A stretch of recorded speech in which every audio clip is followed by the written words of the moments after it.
Jack carrom man की उम्र कोई 30 साल की थी, लेकिन इतनी कम उम्र में ही उन्होंने दुनिया भर के एक्सपीरियंस को ले लिया था। इसकी वजह था उनका जॉब। वो एक इन्वेस्टिगेशन कंपनी के लिए काम किया करते थे। पहले तो कनाडा में रहा करते थे, लेकिन अब वो यूएस में रह रहे थे। दरअसल उनके फादर उनको अपने साथ यहाँ लाए थे। वो भी इसी इन्वेस्टिगेशन कंपनी के लिए काम करते, क्योंकि इस कंपनी के जो डायरेक्टर थे, मेजर पोलार्ड, वो उनके फादर के बड़े अच्छे दोस्त थे और उन्होंने उनको इस काम पर लगाया था। उनके फादर की मौत के बाद उन्होंने फिर जैक को ट्रेन किया। जैक भी इस काम को करने लगे। दरअसल इस कंपनी का काम यूँ था कि वो तरह तरह के असाइनमेंट लेते, डॉक्यूमेंट्स ढूंढ के लाने, किसी शख्स का पता लगाना है, इस तरह के काम सारे कानूनी होते, लेकिन ये साउथ अमेरिका में जाके करने पड़ते। साउथ अमेरिका जिसमें कि बोलीविया, वेनेजुएला, ब्राज़ील, अर्जेंटीना जैसे देश आते हैं। जैक इस काम को पिछले 6 साल से करते चले आ रहे थे, लेकिन अब उनका दिल इससे ऊब गया था। इसमें हमेशा जान का खतरा बना होता। इसके अलावा आप कई सारे दुश्मन अपने बना लेते हो। एक मुश्किल ये भी थी कि इस काम में आप अपनी मर्जी से आते हो, लेकिन जा नहीं पाते हो। इसकी वजह है कि आपको दुनिया भर के राज पता होते हैं, आपके बहुत सारे दुश्मन बन जाते हैं। जब तक कि आपका एम्प्लॉयर न चाहे, आप यहाँ से न जा पाओ। तो जैक ने सोच रखा था कि अब वो एक बार मेजर पोलार्ड से बात कर लेंगे और फिर वो कहेंगे कि अब इस काम को करना नहीं चाहते, इसे छोड़ देना चाहते हैं। वैसे मेजर ने उनका बड़ा ख्याल रखा था, उनकी जान कई मौके पे बचाई थी, उनको उस वक्त नौकरी दी थी जब उनके पास पैसे नहीं थे। तो इस तरह से मेजर को बीच में ही छोड़ देना, ये भी जैक को ठीक नहीं लग रहा था। लेकिन पिछला असाइनमेंट कुछ इस तरह का ख़तरनाक था कि जैक को लगा कि अब इसको छोड़ देना ही बेटर है, कनाडा जाएंगे, एक चैन की ज़िंदगी जिएंगे। खैर, अब जैक अपना मंसूबा बना ही रहे थे कि उनको मेजर का बुलावा आ गया। वो मेजर के ऑफिस में पहुंचे। मेजर ने कहा, देखो जैक, इमरजेंसी एक काम है जो तुम्हारे अलावा और कोई नहीं कर सकता। मुझे तुम पे भरोसा है, तुमको एक काम करना होगा। उसका बैकग्राउंड बताते उन्होंने कहा कि तुम्हें वेनेजुएला जाना है और वहाँ शॉन जो हमारा एजेंट है वो गुमशुदा हो गया है, उसे ढूंढ कर निकाल कर वापस लाना है। अब शॉन और वेनेजुएला, ये दोनों ही वर्ड्स जैक के लिए बड़े परेशानी वाले थे। वेनेजुएला इसलिए क्योंकि वेनेजुएला एक वो देश है साउथ अमेरिका का जहाँ बहुत सारे ऑयल रिसोर्सेज पाए जाते हैं।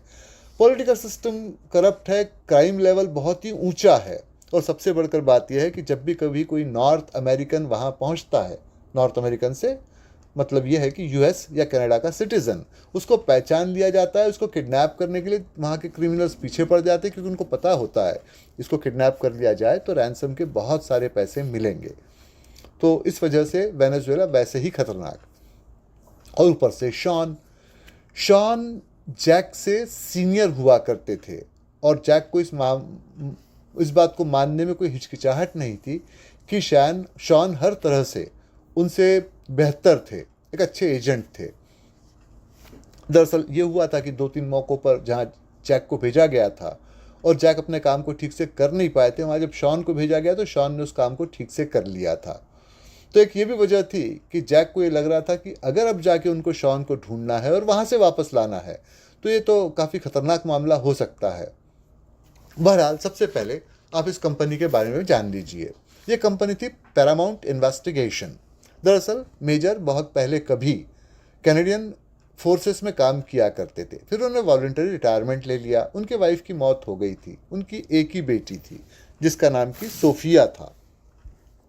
तो अपने बेटी को लेकर उन्होंने इस इन्वेस्टिगेशन कंपनी को ओपन किया, काम करने लगे। अब धीरे धीरे उनकी शोहरत फैलने लगी। दूसरा, उनके कनेक्शन भी थे क्योंकि पहले वो इस तरह से फौज में काम कर चुके थे। तो कैनेडियन गवर्नमेंट ने उनको काम देना शुरू किया साउथ अमेरिका में। अब इसकी वजह ऐसी थी कि साउथ अमेरिका में जहाँ बहुत सारे देश है, उसमें से है अर्जेंटीना और ब्राज़ील। ये दोनों ही कनाडा के फ्रेंड्स यानी कि दोस्तों में आते हैं। वैसे ये दोनों की भी आपस में पहले दोस्ती हुआ करती थी, अर्जेंटीना और ब्राज़ील की, लेकिन अब उनकी दुश्मनी हो गई थी। तो साहब, अगर आप अब एक की मदद करते हो तो दूसरा नाराज़ हो जाएगा। मदद तो आपको फिर भी करनी है क्योंकि वो आपके दोस्त हैं। ऐसे में क्या किया जाए? तो गवर्नमेंट अपना नाम बीच में डालने के बजाय, अपने एजेंट्स को बीच में डालने के बजाय, वो मेजर के इन्वेस्टिगेशन कंपनी की मदद लेती। मेजर अपने लोगों को वहाँ भेजते। दरअसल मेजर ये करते कि जो नए नए नौजवान होते, यूनिवर्सिटी से, कॉलेज से निकल कर आए हुए, उनको वो ट्रेन करते, सिखाते। जो 2 बातें उनको सबसे इम्पॉर्टेंट सिखाते वो ये कि काम में अगर आप अनसक्सेसफुल रहते हो, नाकामयाब रहते हो, ये कोई बहुत बड़ी बात नहीं है, तो इसमें चलता ही रहता है, ये खेल का एक हिस्सा है। पकड़े कभी भी नहीं जाना है, क्योंकि जब आप पकड़े जाते हो तो उसके बाद बहुत बुरा होता है। साउथ अमेरिका में टॉर्चर करने का तरीका बहुत बुरा होता है, आपकी जान भी उसी तरह से जाती है। तो अव्वल तो ये कि आपको पकड़े नहीं जाना है, और दूसरा कि अगर आप पकड़े जाते हो तो उन्होंने सबको एक साइनाइड का कैप्सूल दे रखा था, इससे आपको अपनी ज़िंदगी ख़त्म कर लेनी है।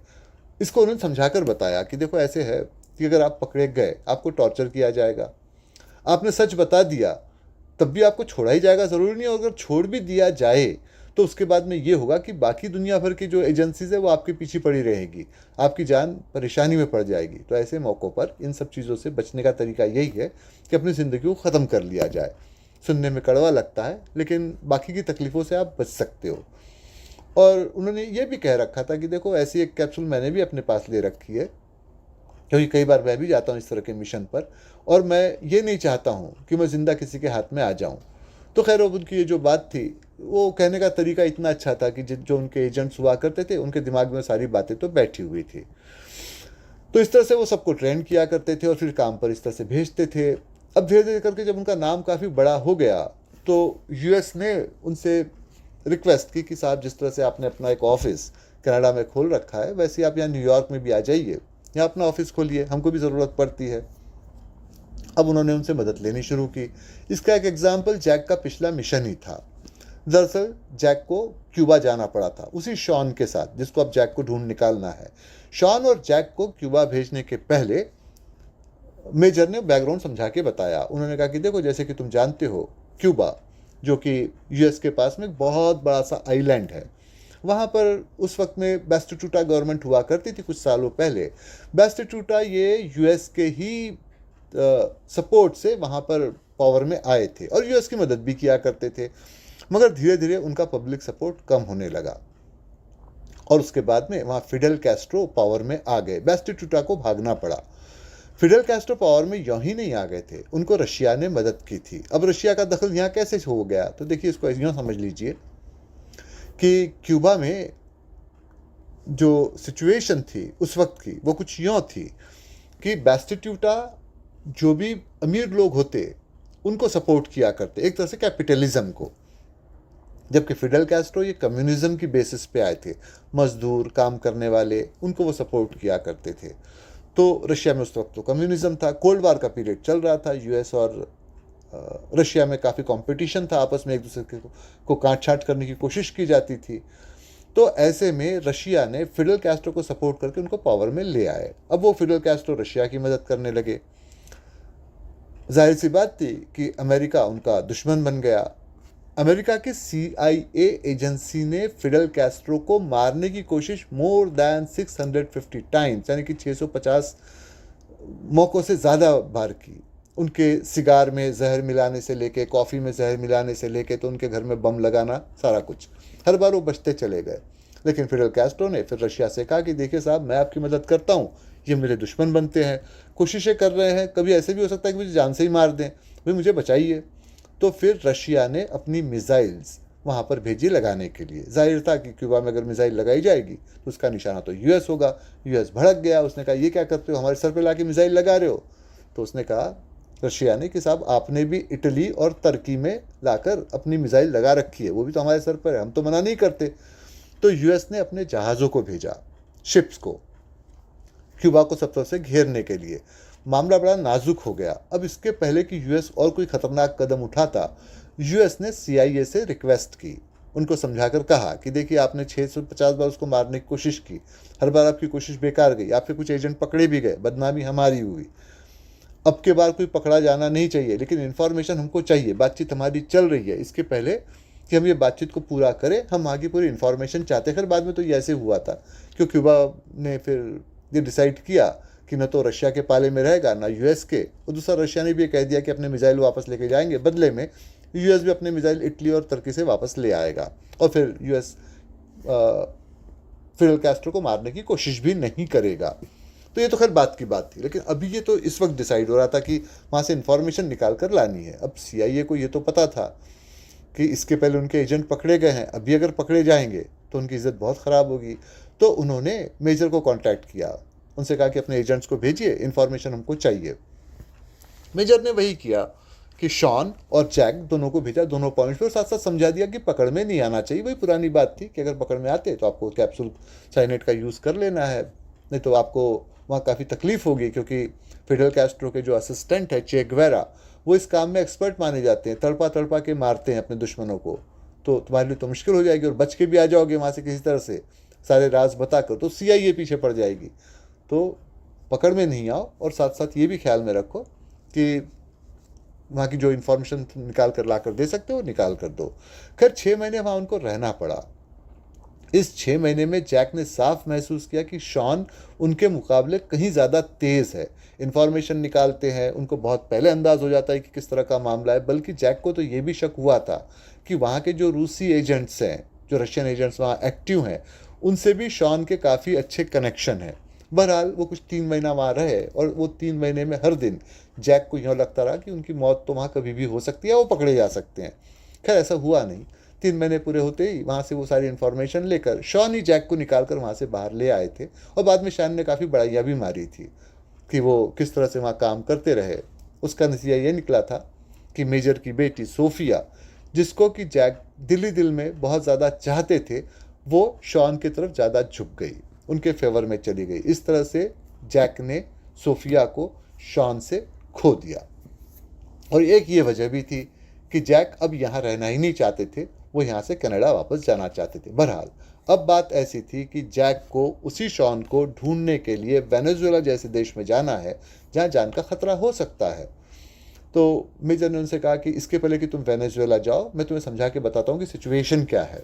उन्होंने कहा देखो भाई, सेकेंड वर्ल्ड वॉर में जो जर्मन क्रिमिनल्स थे, वार क्रिमिनल, जिन्होंने वहाँ बहुत लोगों को मारा था, और जब लड़ाई हार गए तो उनको वहाँ से भागना पड़ा था, तो उसमें से बहुत से लोग भागकर वेनेजुएला में चले आए थे। उसकी वजह ये थी कि जर्मनी की बहुत पहले वेनेजुएला में कॉलोनी भी हुआ करती थी। तो खैर वो वेनेजुएला चले आए। जो लोग भाग कर आए थे उसमें एक थे आइंचमैन भी। इन आइंचमैन ने वहाँ पर कॉन्सेंट्रेशन कैंप चलाए थे जर्मनी में, और कई जैविश लोगों को मारा था। वार क्रिमिनल वो पक्का थे। लेकिन आगे चल के ऐसा हुआ कि जब वो यहाँ वो भाग कर आ गए, छिप कर रहने लगे, तो फिर उनको मोसाद ने, जो कि इजराइल की सीक्रेट सर्विस थी जैविश लोगों की, उसने यहाँ पर आके उनको पकड़ा, गिरफ्तार किया, वापस ले गए इजराइल। वहाँ उनके ऊपर मुकदमा चला, उनको फिर फांसी चढ़ाया गया। लेकिन एक बात जो कोई नहीं जान पाया वो ये कि आइंचमैन ने एक डायरी लिख रखी थी। उस डायरी में कौन कौन वार क्रिमिनल्स वहाँ आके छिपे हैं, और उनको छिपने में किस किस ने मदद की है, जिसमें हो सकता है कि कुछ अमेरिकन और कैनेडियंस भी हो, उन सारों के नाम वहाँ पर थे। अब वो डायरी अगर इस तरह से पब्लिक हो जाती है तो सोच लो कि कितनी बदनामी होगी।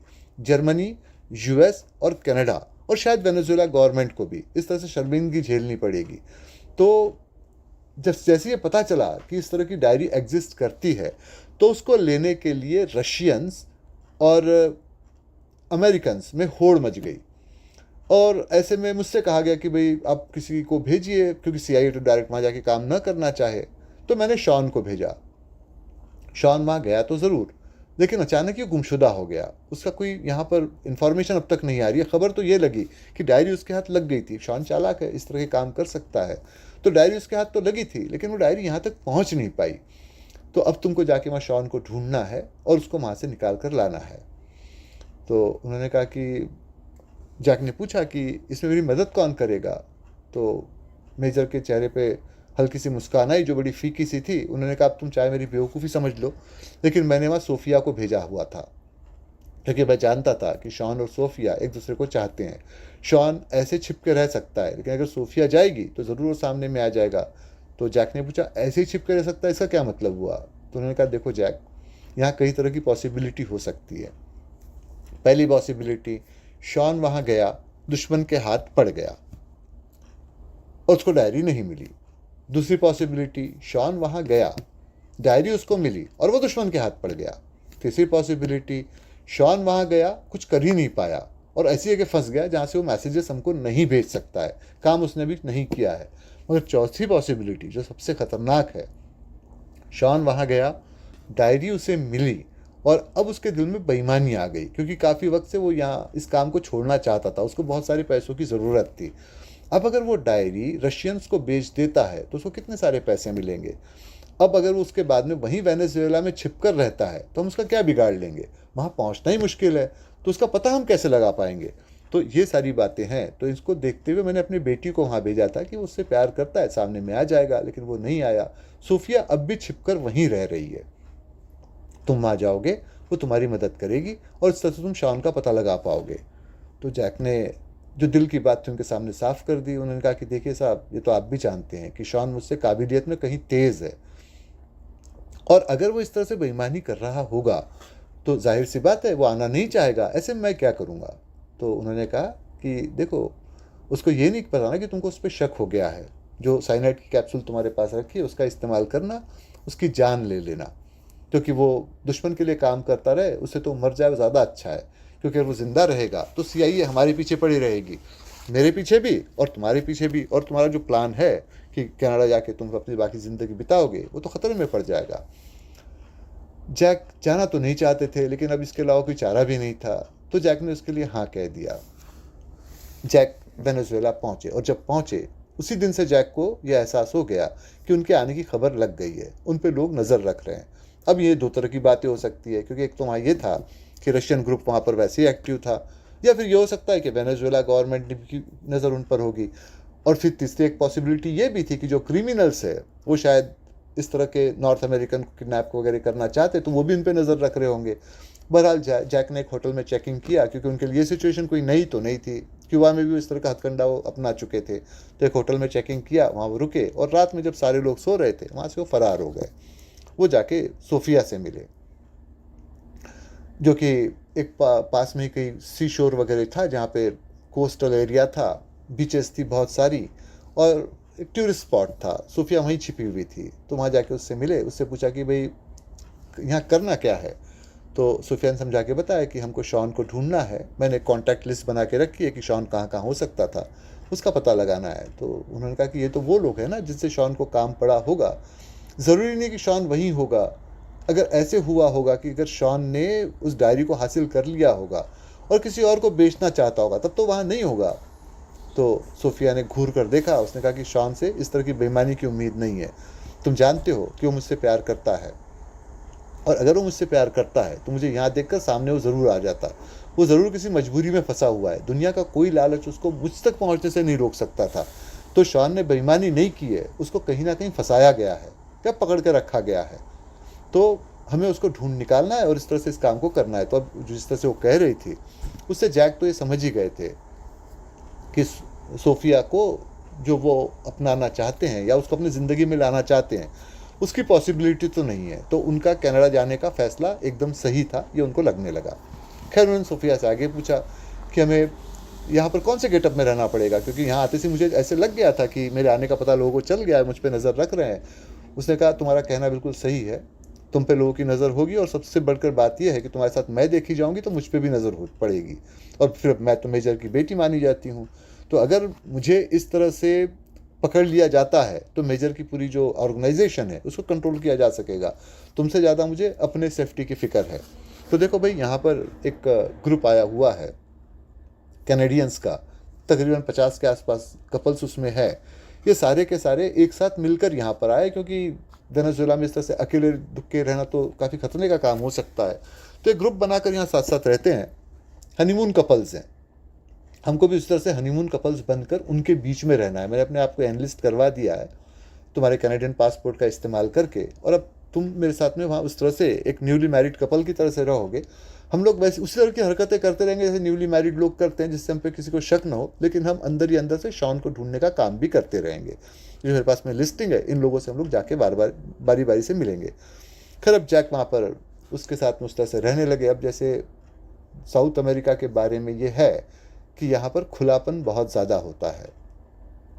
जो अनमैरिड होते हैं उनके बीच भी, तुम जो मैरिड होंगे वो क्या क्या कर सकते होंगे आप ये समझ सकते हैं। मगर मुश्किल ये थी कि जैक ये सब नहीं करना चाहते थे। हालांकि उनके पास में मौका था, लेकिन सोफिया से एक दूरी बनाए रख रहे थे और मौके का फ़ायदा उठाने की कोशिश नहीं कर रहे थे। इसके पीछे जो वजह थी वो थे डेविड, उनके फादर। डेविड जब कनाडा में रहा करते थे तब उनको एक लड़की से प्यार था जिसका नाम कि सुजान था। सुजान से वो शादी भी करना चाहते थे। सुजान उस पर बहुत ज़्यादा भरोसा भी करती थी।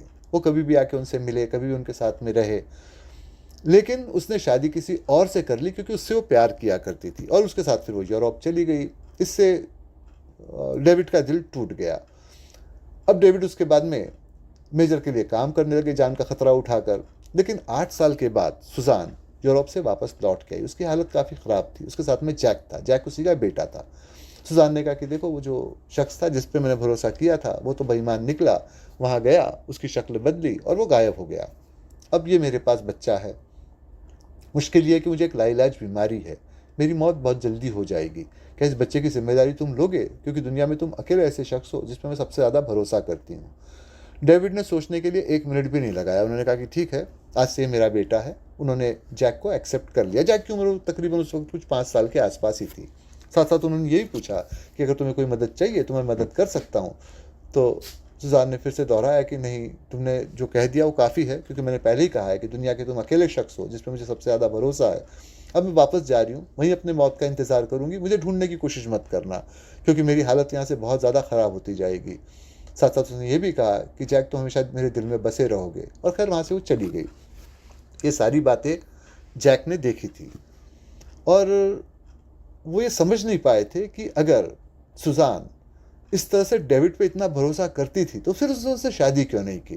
खैर ये बात उनके दिमाग में फंसी हुई रही। काफ़ी अरसा निकल गया। जब वो बड़े हो गए तो एक दिन उन्होंने यही बात डेविड से पूछ ली। तो डेविड ने कहा कि देखो, मैंने तुम्हें हमेशा अपना बेटा समझा है। ये बात मैं चाहता था कि तुमसे बहुत पहले डिस्कस कर लूँ, लेकिन तब मुझे लगा तुम्हारी उम्र कम है, तुम नहीं समझ पाओगे। अब तुम बड़े हो गए हो, तुम समझ लोगे। तो उन्होंने समझाना शुरू किया कि देखो भाई, हम किसी पे भरोसा करते हैं तो भरोसा यूं ही नहीं हो जाता। हम उसको नापते हैं, तौलते हैं, आजमाते हैं, और अगर हमसे धोखा नहीं खाते तो हम उस पर भरोसा करते हैं। मैंने कभी भी तुम्हारी माँ यानी सुजान को धोखा देने की कोशिश नहीं की। मुझ पर वो भरोसा करती थी, ट्रस्ट करती थी। मगर जिससे पर आप ट्रस्ट करते हो, ज़रूरी नहीं कि आप उसी से प्यार भी करते हो। प्यार आपको किसी से हो सकता है, ट्रस्ट करना ये दिमाग की बात है, प्यार करना ये दिल की बात है। उसको किसी और से प्यार हो गया था। अब मैं उस पर ज़बरदस्ती अपना प्यार नहीं लाद सकता था, क्योंकि आप ज़बरदस्ती जब किसी का प्यार पाने की कोशिश करते हो तो वहाँ प्यार नहीं रहता।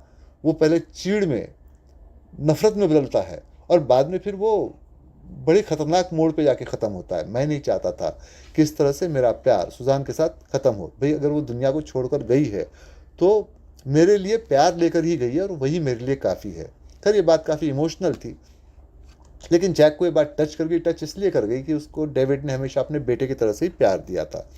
डेविड के मौत के बाद जैक हमेशा इस बात को मानते रहे। कि अब जब उन्होंने सुजान के सोफिया के मामले में देखा कि सोफिया उन पर भरोसा तो करती है, क्योंकि एक मैरिड कपल की तरह से साथ में उनके रह रही है, लेकिन प्यार तो अब भी वो शॉन से करती है।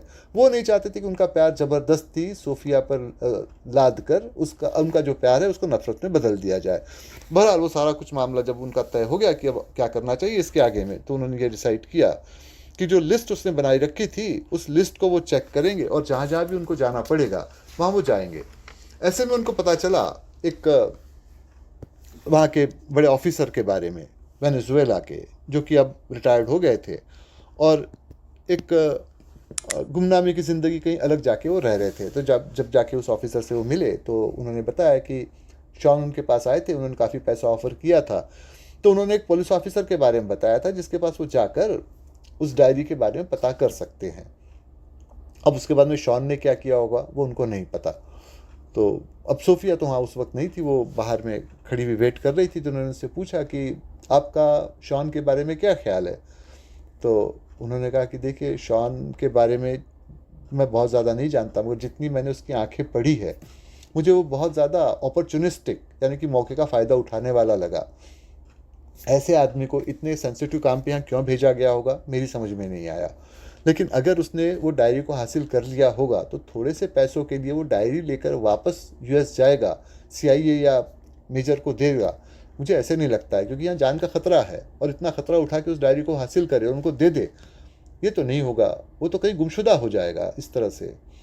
तो उस पर उन्होंने पूछा कि वो गुमशुदा ही हुआ है, क्या आपको लगता है कि वो यहाँ है? उन्होंने कहा इस बारे में मैं नहीं जानता, पुलिस ऑफिसर से मिलो, तुम्हें पता चल जाएगा। तो खैर वो पुलिस ऑफिसर से मिले। पहले तो पुलिस ऑफिसर ने बताने साफ मना कर दिया। तो उन्होंने उसको पैसे ऑफ़र किए। तो उन्होंने कहा कि देखो, मेरी मदद से ही डायरी उसको मिल गई थी, लेकिन ये बात ओपन भी हो गई थी कि डायरी उसके पास में है। अब इसको लेने के लिए रशियन ग्रुप भी यहाँ पीछे पड़ा हुआ था, और शॉन के खिलाफ यहाँ रेड अलर्ट जारी हो गया था। एयरपोर्ट पे उसकी तलाशी ली जा रही थी। तो अब ऐसे में अगर वो एयरपोर्ट जाता फंस जाता, तब मैंने ये किया कि उसको सी रूट से निकालने का फ़ैसला किया। तो शॉन को लेकर मैं गया, यहाँ से एक बोट जाने वाली थी, याच, एक छोटा सा जहाज़, जो पहले तो यूएस जाता और वहाँ से फिर वो क्यूबा जाता। तो शॉन ने अपनी बुकिंग क्यूबा तक के करवा के रखी थी, लेकिन मुझे पता चला है कि शॉन उस याट में बैठा ही नहीं। तो या तो उसको यहाँ किडनैप कर लिया गया या वो खुद ही लापता हो गया। तो जैक ने उनकी तरफ देखा, उन्होंने कहा कि आपने तो उससे काफ़ी बातचीत की, कि आपको क्या लग रहा था? तो उन्होंने वही कहा जो उस गवर्नमेंट ऑफिसर ने कहा था कि भाई वो तो बड़ा अपॉर्चुनिस्टिक लग रहा था, इतना ख़तरा उठाएगा और फिर वो डायरी जाकर मेजर को दे देगा। मुझे इस बात पे बिल्कुल भी यकीन नहीं था। मुझे तो लगता है कि वो डायरी लेके यहाँ से गायब हो गया है। तो जैक ने कहा कि वो डायरी अपने पास में रख के करेगा क्या? किसी ना किसी को तो बेचेगा ही। तो पुलिस ऑफिसर थोड़ा हिचकिचाए, फिर उन्होंने कहा कि तुम यूरी से बात करो, रशियन ग्रुप को यहाँ वही चलाता है, उसको इस बारे में पता होगा। तो जैक ने यूरी से अपॉइंटमेंट ली, यूरी से जाके मिले। यूरी वैसे दिखावे के तौर पे वहाँ एक बिजनेसमैन की तरह से थे, लेकिन वो रशियन ग्रुप को वहाँ चलाया करते थे। तो उन्होंने कहा कि देखिए साहब, अगर आपने किसी तरह से शॉन को पकड़ लिया है, डायरी भले आप रख लीजिए, शॉन को छोड़ दीजिए, कि उसको हम वापस ले जाना चाहते हैं। तो यूरी मुस्कुराए, उन्होंने कहा कि तुम क्या समझते हो, तुम जब यहाँ आए थे हमें पता नहीं था? तुम्हें जो ये एहसास हुआ था कि एयरपोर्ट से तुम्हारी निगरानी की जा रही थी, वो हमारे ही लोग थे, और उसके बाद तुम भले ही गायब हो गए थे, लेकिन बाद में हमने तुमको ढूंढ निकाला। अब तुम यहाँ पर सोफिया के साथ घूम फिर रहे हो। सोफिया वही मेजर की जो बेटी है। एक ऑफ़र तुम मुझे दे रहे हो ना कि डायरी को रख लो और शॉन को वापस कर दो। शॉन अगर हमारे पास होता तो हम वापस भी कर देते, वो हमारे पास नहीं है। अब दूसरा ऑफ़र हम तुमको देते हैं, तुम पर हमारी नज़र रहेगी, तुम यहाँ खुले रहोगे शॉन को ढूंढने के लिए। शॉन अगर तुमको मिलता है तो वो डायरी जो उसके पास की होगी तुम हमको ला कर दोगे, नहीं दोगे तो जो मेजर की बेटी है सोफिया, वो हमारे निशाने पर है, वो मारी जाएगी। अगर शॉन तुमको यहाँ नहीं मिलता है और डायरी वो यहाँ से यूएस भेजने का इंतज़ाम कर चुका है, तो मेजर को ये मैसेज देना कि वो डायरी लेकर वापस वो हमारे पास चला आए, तभी उसकी बेटी यहाँ से छूटेगी, वरना नहीं। अब ये बड़ी मुश्किल की बात हो गई। वो करना कुछ और चाहते थे, वो कुछ और रहा था। वो लौट कर आए, बड़े परेशान थे। सोफिया को ये बात बताना नहीं चाहते थे, फिर भी उन्होंने सोफिया से ये कहा कि देखो, शॉन का पता यहाँ इस तरह से नहीं लगेगा, शॉन यहाँ एक्टिव था ही नहीं, यहाँ से वो कहीं और था, हमको वहाँ जाना पड़ेगा, लेकिन हम पर रशियन ग्रुप की नज़र है। तो सोफिया ने पूछा कि यहाँ से निकलेंगे कैसे? तो उन्होंने कहा कि यहाँ एक पास में सर्कस आई हुई है, वहाँ के लोगों से मैंने बात कर रखी है, उनका एक हमको व्हीकल मिल जाएगा, हम वेश बदल कर वहाँ से निकल जाएंगे। उन्होंने वही किया। रात के वक्त उन्होंने अपना गेटअप को चेंज किया और वहाँ से फिर वो उस व्हीकल को लेकर निकले, लेकिन उनको रशियन ने उनका पीछा करना शुरू किया। तो जैक ने अपने कार की स्पीड बढ़ाई और किसी तरह से उनको चकमा देने की उन्होंने कोशिश की। खैर, वहाँ से 3 दिन के बाद जैक बैठे थे मेजर के सामने। उन्होंने कहा कि मिशन पूरा हुआ, अब ये जो मैंने रिकॉर्ड करके लाया है मैसेज, इसमें आपको सारी बातों का पता चल जाएगा। उन्होंने उस रिकॉर्डर को ऑन किया। ये आवाज़ सोफिया की थी। सोफिया कह रही थी कि ये मेरा डेथ कन्फेशन है, मेरी मौत बहुत पास है और इसलिए मैं सारी बातें यहाँ पर जो सच है वो बता रही हूँ।